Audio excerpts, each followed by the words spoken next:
ప్రపంచ దేశాలైన America, China, Japan, Malaysia వంటి దేశాలలో మన హిందూ సంప్రదాయాలను, ఆచారాలను పాటిస్తున్నారంటే మన భారతీయ సంస్కృతి ఎంతగా ఇతర దేశాలలోని ప్రజలను ప్రభావితం చేస్తుందో అర్థమవుతుంది.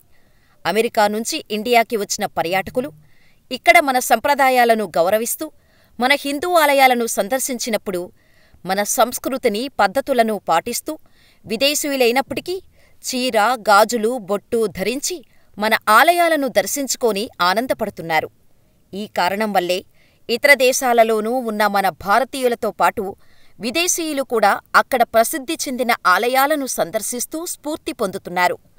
వివిధ దేశాలలో కూడా ప్రతి సంవత్సరం వచ్చే ప్రత్యేక పండుగల సమయంలో అక్కడి దేవాలయాలను అలంకరిస్తూ ఎంతో ఘనంగా పూజలు, ఉత్సవాలు జరుపుతూ ఆయా దేవాలయాల యొక్క గొప్పతనాన్ని, ప్రసిద్ధిని చాటి చెబుతున్నారు.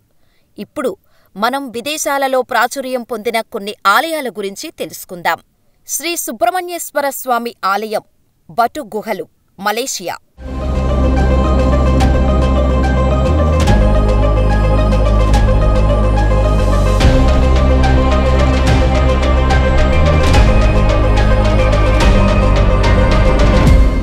శ్రీ సుబ్రహ్మణ్య స్వామిని మన భారతీయులు ఎంతగా ఆరాధిస్తారో అందరికీ తెలిసిందే.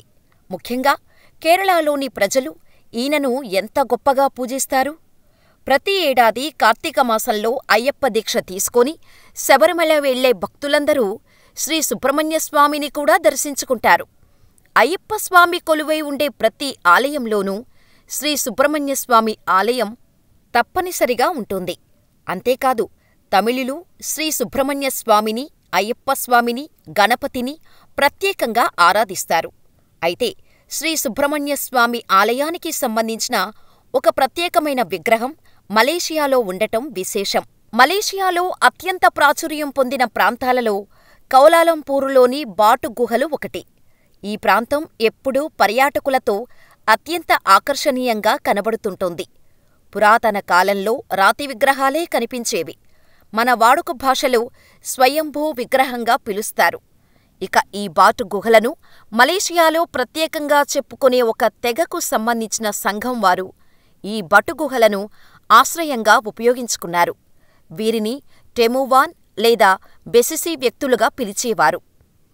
భారతదేశం వెలుపల ఉన్నటువంటి అతిపెద్ద హిందూ సముదాయాలలో ఒకటైన ఈ బటుగుహలను చూసేందుకు ప్రపంచం నలుమూలల నుండి సందర్శకులు వస్తుంటారు. దాదాపు 140 అడుగుల పొడవైన మురుగన్ విగ్రహానికి ఈ గుహలు ఎంతో ప్రసిద్ధి. అంతేకాదు, ప్రపంచంలోనే ఈ విగ్రహం ఎత్తైనది. ఈ విగ్రహాన్నే కౌలాలంపూరులోని శ్రీ సుబ్రహ్మణ్యస్వామి ఆలయమని కూడా పిలుస్తారు. ఇంత ఎత్తైన స్వామి విగ్రహాన్ని చూస్తుంటే 2 కళ్ళూ చాలవు. ఆ ప్రదేశం నుంచి కాలు కదపాలంటే మనసు రాదు. బటు గుహల చరిత్ర గురించి తెలుసుకుంటుంటే ఇలాంటి ప్రదేశాన్ని ఇంతకాలం ఎందుకు తెలుసుకోలేకపోయామా అని ప్రతి ఒక్కరికి ఆశ్చర్యం కలగక మానదు. బటుగుహలలో మరికొన్ని దేవాలయాలు ఉండటం విశేషంగా చెప్పచ్చు. ఇవి ఎంతో పురాతనమైన సున్నపురాయితో ఎత్తైన పర్వతకొండగా కనిపిస్తోంది. ఈ గుహలకు చేరుకుంటున్నప్పుడు ముందుగా 272 సంఖ్య కలిగిన మెట్ల మార్గం కనిపిస్తుంది. ఇవి సందర్శకులను గుహలకు తీసుకెళుతాయి. పూర్వం ఈ మెట్లు బూడిద రంగులో ఉండేవట. ఆ తర్వాత కాలంలో ఆధునీకరించగా అవి పలు రంగులలో దర్శనమిస్తున్నాయి. ఈ మెట్లు ఇంద్రధనస్సులోని అన్ని రంగులను కలిగి ఉండటం మరో విశేషం.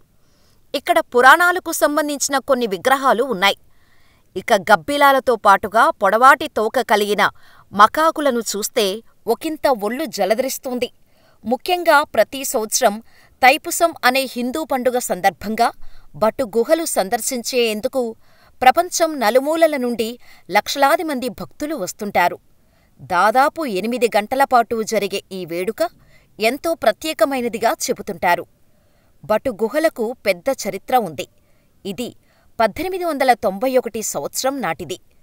కౌలాలంపూరులో శ్రీ మహామరియమ్మన్ ఆలయాన్ని, ఈ ప్రసిద్ధ సుబ్రహ్మణ్యస్వామి ఆలయాన్ని నిర్మించింది ఒక్కరే. ఆయనే ప్రముఖ తమిళ వ్యాపారవేత్త శ్రీ తంబుస్వామి పిళ్ళై. ఈయన సింగపూరులో పెరిగిన భారతీయ వ్యాపారి. మురుగన్ విగ్రహాన్ని మొదటిసారిగా జనవరి 2006లో తైపూసం నెలలో సందర్శన ప్రారంభించారు. తైపూసం అనేది తమిళ నెల. థాయ్ పౌర్ణమి రోజున మురుగన్ కోసం జరుపుకునే పెద్ద పండుగ. ఇక్కడ టెంపుల్ గుహ, రామాయణ గుహ, చీకటి గుహ, కేవ్ విల్లా చూడదగ్గ ప్రదేశాలు. ఈ గుహలన్నీ ప్రతిరోజూ ఉదయం 7 గంటల నుండి రాత్రి 8 గంటల వరకు తెరిచి ఉంటాయి. అయితే తైపూసం పండుగ కల్లారా చూసి ఆనందించాలనుకునేవారు మాత్రం జనవరి, ఫిబ్రవరి నెలల్లో వెళుతుంటారు.